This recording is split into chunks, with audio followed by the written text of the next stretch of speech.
press your present button, please. Where is it? Whoa.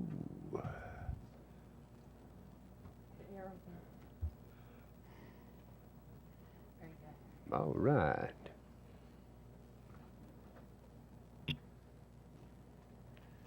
Record the roll. Thank you. Staff announcements. Yes, Mr. Chairman, we have two announcements. First of all, item 16, which was concept plan for Weatherford Estates, has been withdrawn. And the second item was, you might have noticed if you opened your packages, sorry, I couldn't resist that. You're not working? You might have noticed that the Tennessee chapter of American Planning Association is having a training session for planning commissioners this coming August 20th. I guess that's a week from Wednesday. And any of you who'd like to attend, we'll be happy to pick up the tab for you through my professional development budget. I think Pete has already indicated that he'd like to go, but somebody's going to have to drive him. He needs a chauffeur. So, but if you could let me know. Well, actually, I said let me know by August 20th. Actually, the date of the meeting is Thursday, August 28th, from 1:30 to 5. Okay, and it will help toward your continuing education credits. Again, I'll be happy to pay for it out of my continuing ed budget. And again, and if one of y'all want to take custody of Mr. Mosley that day, I'd appreciate it a great deal. Anything else? That's all, but I think he's plotting. Thank you. Consideration of the minutes of July 10, 2014. Any corrections? Second. Motion made and seconded. Are we working? No. Not working? Voice vote. There was a second on the motion? Yeah. Thank you, Tommy. All in favor say aye. Aye. Opposed, no. The motion carries. Thank you. Any old business? No, sir, Mr. Chair. Consideration of the consent agenda. Anyone on the commission wishing to pull an item for separate discussion, please say so now. Otherwise, we'll take it as a whole. Anyone? Staff? Thank you, Mr. Chairman. Item 3, Bell Chase Section 2, Maintenance Bond for Roads, Drainage, and Erosion Control, $66,000. Recommendation, extend in current amount for a period of 1 year. Item 4, Brins Valley Section 3, Maintenance Bond for Roads, Drainage, and Erosion Control, $20,000. Recommendation, extend in current amount for a period of 1 year. Item 5, Glenn's Grocery Performance Bond for Landscaping, $5,115, I beg your pardon. Recommendation, convert to maintenance in the amount of $2,000 and extend for a period of 8 months. Item 6, Ivan Creek Maintenance Bond for Landscaping, $16,065. Recommendation, extend in current amount for a period of 8 months. Item 7, Kings Chapel Section 4A Maintenance Bond for Wastewater Collection System, $12,000. Recommendation, extend in current amount for a period of 1 year. Item 8, Silver Stream Farm Section 4A Performance Bond for Roads, Drainage, and Erosion Control, $10,000. Recommendation, convert to maintenance in the amount of $7,000 and extend for a period of 1 year. Item 9, Silver Stream Farm Section 6A Maintenance Bond for Roads, Drainage, and Erosion Control, $40,000. Recommendation, extend in current amount for a period of 1 year. Item 10, Silver Stream Farm Section 6B Performance Bond for Sewer, $15,000. Recommendation, extend in current amount for a period of 1 year. Item 11, Silver Stream Farm, Section 6B, Maintenance Bond for Roads, Drainage, and Erosion Control, $50,000. Recommendation, extended current amount for a period of 1 year. Item 12, Stockett Creek, Section 2, Maintenance Bond for Roads, Drainage, and Erosion Control, $150,000. Recommendation, extended current amount for a period of 1 year. Item 13, Stockett Creek, Section 3, Maintenance Bond for Roads, Drainage, and Erosion Control, $150,000. Recommendation, extended current amount for a period of 1 year. Dropping down to item 18 under final plats. Final plat review for the Grove, Section 5, containing 39 lots on 53.26 acres located off Arno Road in the 2nd Voting District. Staff recommends approval with the following stipulations. 1, the posting of performance bond in the amount of $600,000 for roads, drainage, and erosion control. 2, the posting of performance bond in the amount of $158,100 for wastewater collection system. 3, The posting of a maintenance bond in the amount of $42,500 for water improvements as specified by Millcroft and Utility District. 4, the execution of a stormwater maintenance agreement, submission of operation and maintenance plan for stormwater improvements. And 5, submission of a final plat in DWG format on recordable media based on the Tennessee State Plane Coordinate System prior to signature and recording of the plat. Any excuse me, any questions, staff? Motion made and seconded. Any further discussion? All in favor say aye. Opposed, no. Motion carries. Thank you. Consideration of the agenda. Agenda item 14, public hearing. Amendment to the Articles 11 and 23 of the 2013 Williamson County zoning ordinance regarding special events. For those of you in the audience, if you wish to make a comment at this public hearing, at the conclusion of the staff's presentation, you'll be invited to come to the podium. Confine your remarks to this agenda item if you would. I would appreciate it. Staff? Thank you, Mr. Chairman. This amendment was deferred by the Planning Commission at the March 2014 meeting so that staff could conduct further research regarding the amendment as it relates to the county. As you will recall, temporary special events on a private property have been regulated by the zoning ordinance for many years. Recently, concerns have been raised regarding the impact of a particular event on the surrounding property owners, particularly in regard to the event's parking, number of attendees, and traffic and related noise. As a result, staff conducted research to determine how temporary events are classified and regulated by other jurisdictions in the area, and to ascertain what changes should be made to the current regulations, which may be helpful in addressing these concerns. In creating the proposed amendment, staff attempted to strike a balance between addressing the concerns expressed by property owners surrounding these temporary events and preserving the property rights of the applicants. The 1988 zoning ordinance allowed a temporary special event to have up to 1,000 attendees at any given time for a limited event. Any event anticipating larger attendance required a special use approval from the Board of Zoning Appeals.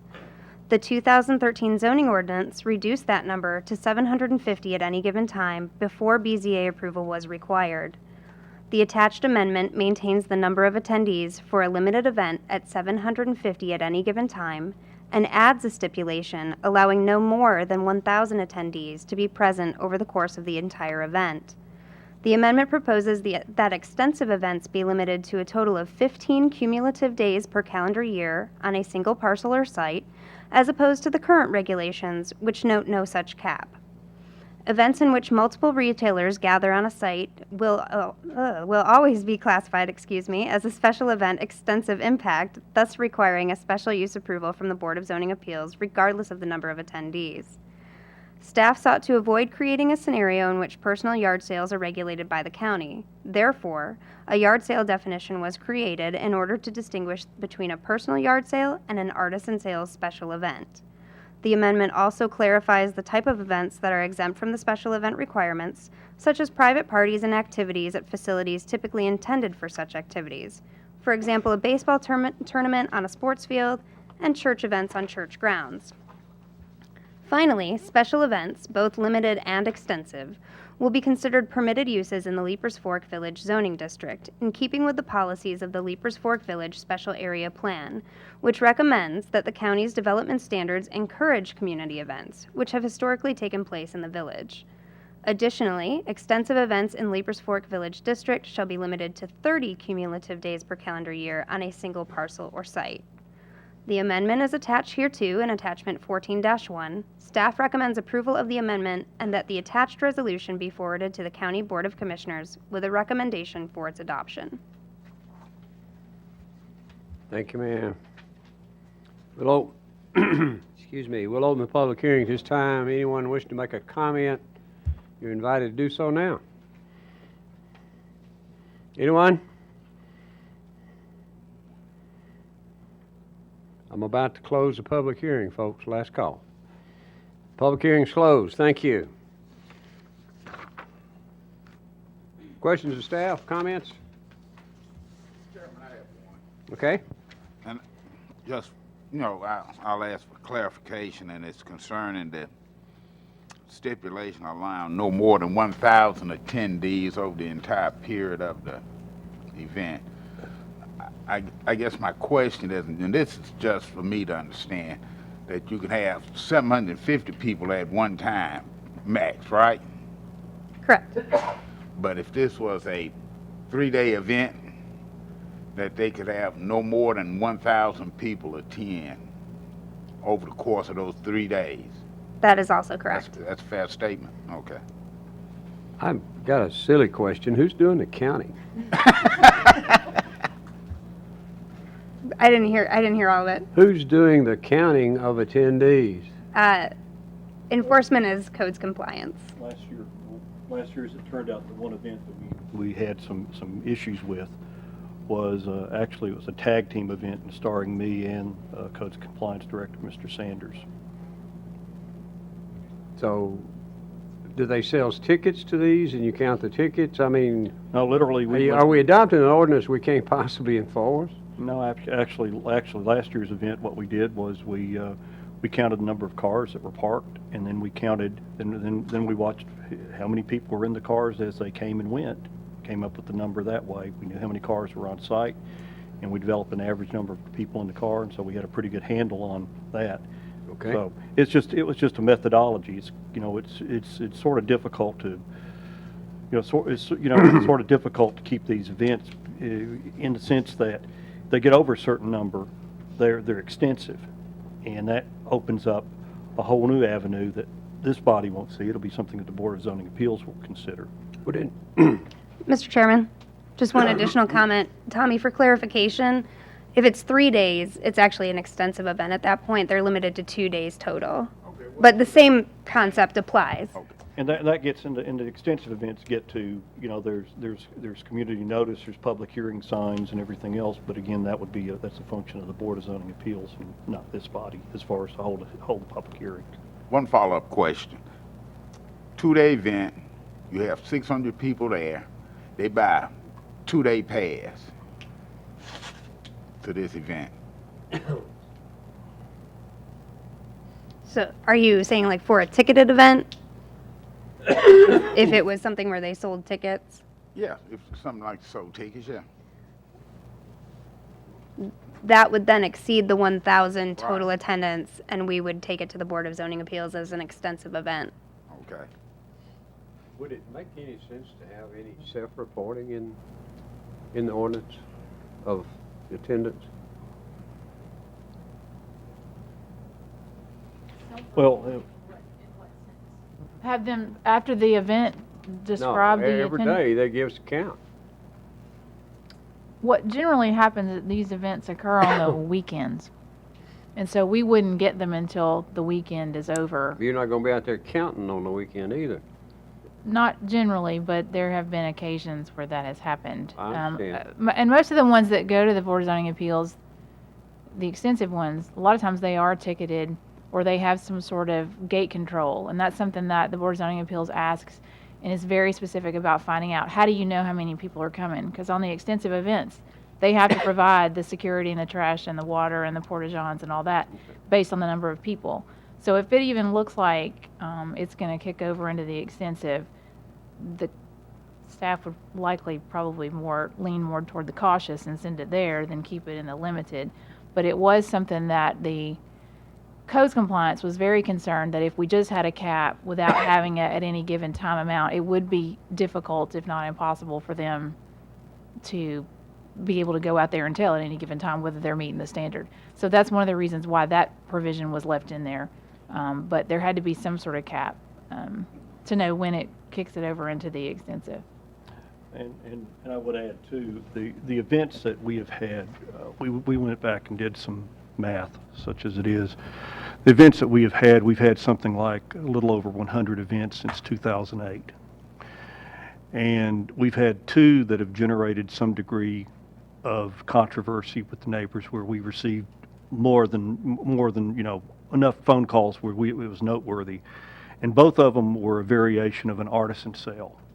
And those are automatically extensive events. Most of these small events are a fundraiser by charity A, B, or C, and they tend to have a 3-hour shelf life. People show up at the beginning and leave at the end, and so the impact is confined to maybe a 3 or 4 hour window.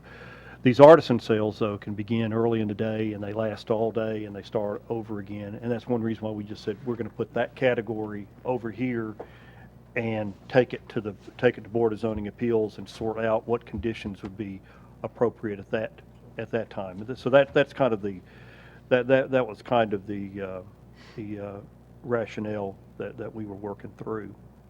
Other questions? Yes, sir. Mr. Crohan? Yes, I've got a couple of questions, if I could, sir. First of all, going back to what you were just talking about, the Board of Zoning Appeals, we have required, that's one of the requirements, we asked them to have tickets or some way of keeping track of the people, so staff could go out there at any one time and go to their booth and see how many people they have in there. That's one thing we ask them every time we have an event come before us. But my question is on attachment 14-1 on the yard sales. If I make sure I'm reading this correctly, this is limiting to 12 days for a calendar year for a yard sale. That is correct. The thought process was that it was 1 weekend per quarter. Okay. Thank you. And the other question I had was, what is the difference between the extended impact and the limited impact? Other than the only difference I saw in here was the 4 days for the limited. Other than that, the same amount of people and everything was the same that I read in there. The number of people, that 750 at any given time with the cap at 1,000, applies to limited events if you're below those thresholds. It's limited in addition to the 2 consecutive days, as you noted, and no overnight camping. But it says in here that the event to exceed 750 or 1,000 for the total event for both of them. That's an extensive event. What section are you looking at? I'm looking at attachment 14-1, 8.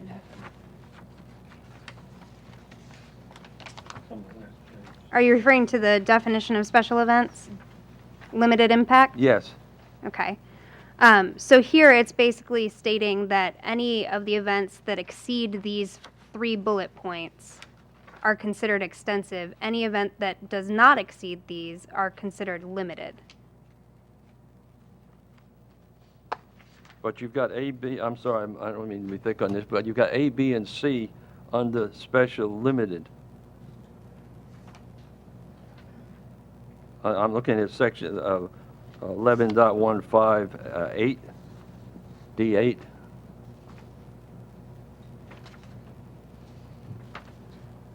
Mr. Crohan, that 8A, the first one under A, Yes, sir.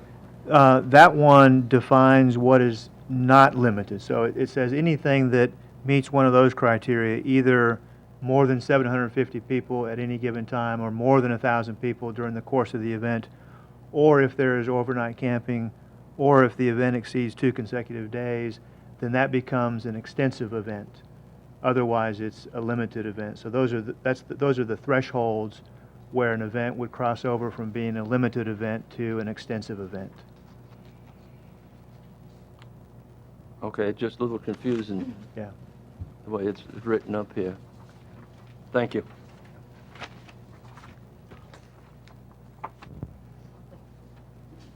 Holly?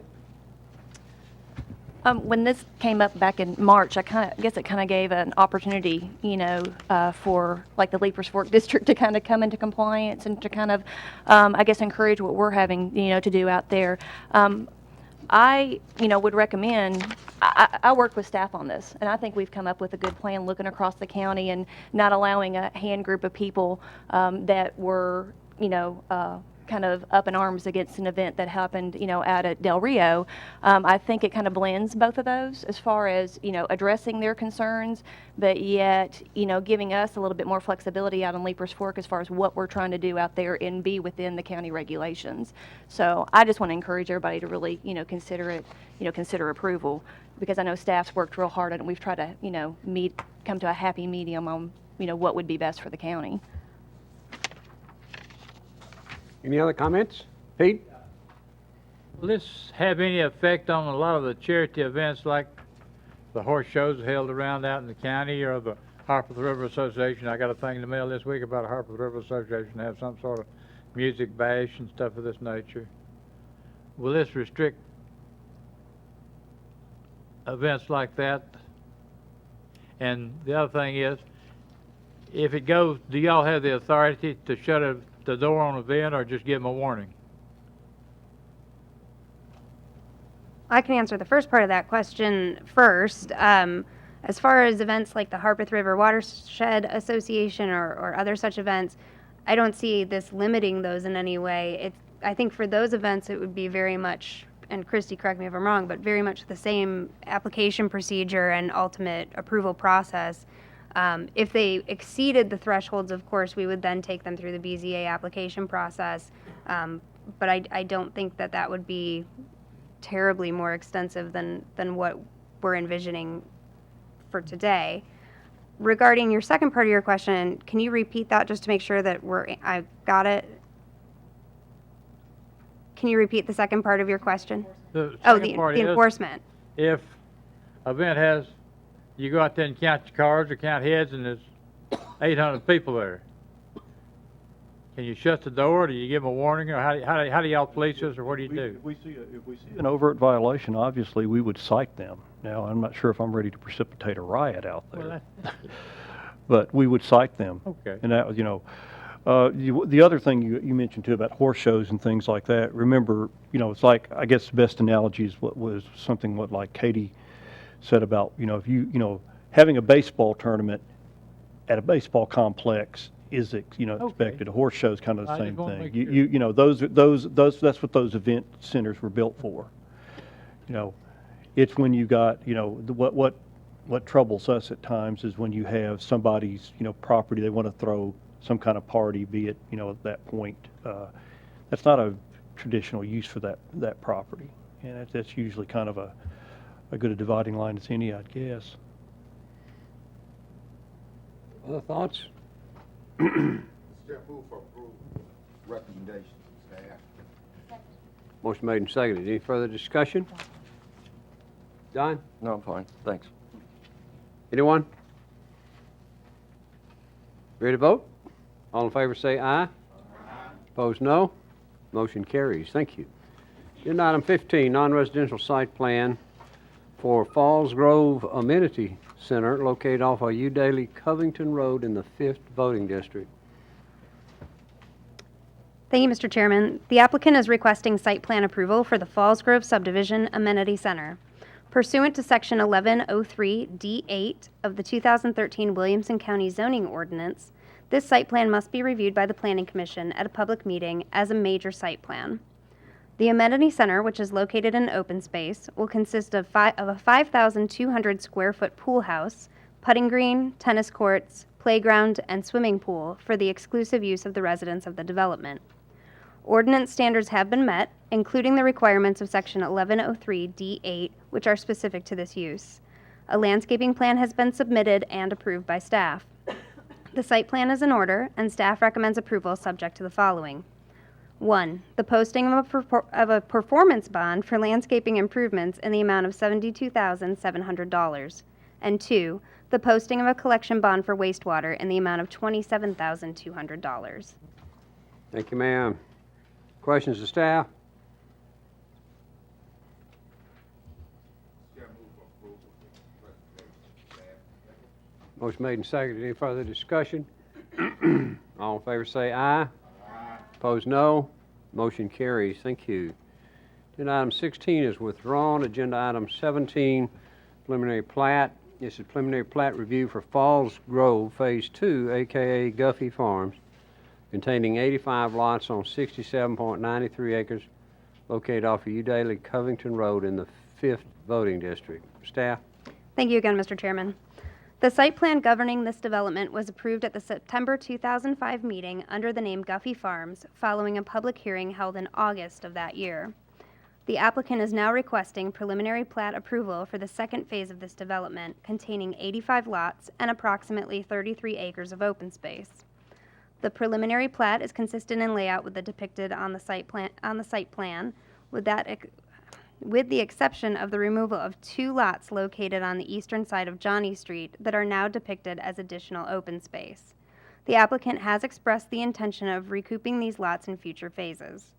In addition, the applicant is requesting a right-of-way width variance from 50 feet to 40 feet in order to accommodate sidewalks outside of the right-of-way.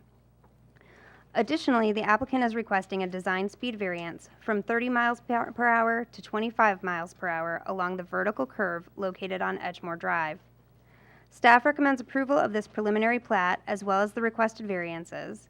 In conjunction with final plat consideration, the following items must be addressed: the establishment of a bond for roads, drainage, and erosion control, the establishment of a performance bond for water improvements as specified by Mill Crofton Utility District, establishment of a performance bond for wastewater collection system, submission and approval of landscaping plans and establishment of a performance bond for landscaping, execution of a stormwater maintenance agreement and submission of an operation and maintenance plan for stormwater improvements, and submission of the approved final plat in DWG format on recordable media based on the Tennessee State Plan Coordinate System prior to signature and recording of the plat. Thank you, ma'am.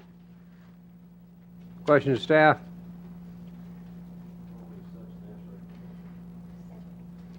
Motion made and seconded. Any further discussion? Any? We'll vote. All in favor say aye. Aye. Opposed, no. Motion carries. Thank you. Agenda item 18 was a consent agenda. Agenda item 19 under final plats. Final plat review for Kevin Lee and Janet Lee, small major. I never understood that. Subdivision containing 4 lots on 12.11 acres located off of Giles Hill Road. The side comment was mine. Small major just doesn't fit somehow. All right, thank you, Mr. Chairman. The concept plan for this development was reviewed at the July 2014 meeting. The applicant is now requesting final plat approval of the development, which contains 4 lots. At the time of this writing, the Department of Sewage Disposal Management is reviewing the request. Approval is expected by meeting date.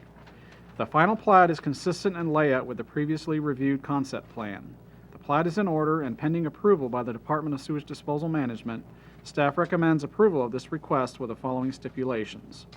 1, access to Lot 1 shall be from Giles Hill Road rather than from Arno-Allisona Road, and submission of the approved final plat and DWG format on recordable media based on the Tennessee State Plan Coordinate System prior to signature and recording of the plat. One additional item, Mr. Chairman, the Department of Sewage Disposal Management has approved the request. Thank you. Questions, comments, thoughts?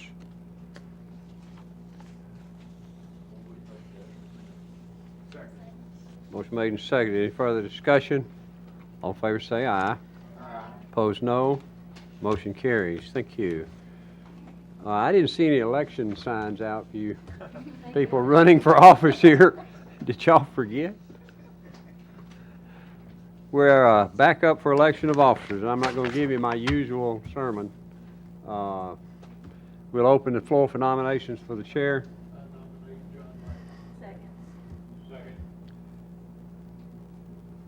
Any other nominations? All in favor, John? That just sounds strange. All in favor, John Lackey, please say aye. Please. I don't say please normally. Yeah. Opposed? No. No opposition. Vice Chairman, nomination. Floor is open.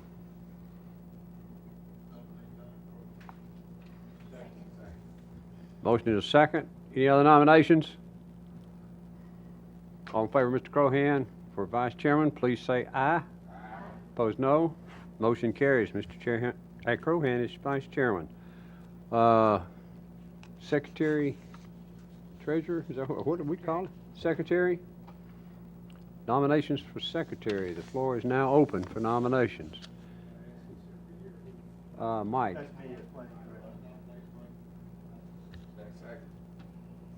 Any other nominations? Good. We need to keep him there so he can sign his stuff. Any other nominations, seriously? All in favor All in favor of Mike for secretary, please say aye. Aye. Opposed, no. Motion carries. There's another one. Secretary Pro Tem. That's Joe? That's Mr. Holmes. Oh, whoop, excuse me. I didn't mean to downgrade your position there, Mr. Holmes.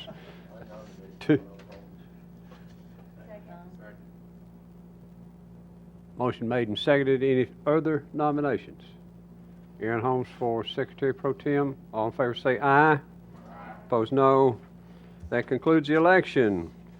And we will go into a closed session at this time. Those of you in the audience are going to have to say goodnight.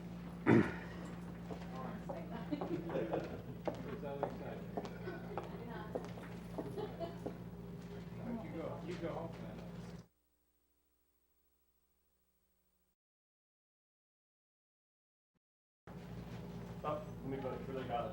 Hang on.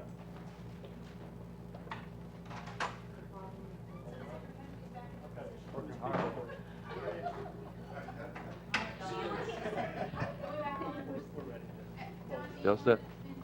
Okay. We have a motion to adjourn? Motion adjourned, the meeting is adjourned. Thank you. I tried to get you right.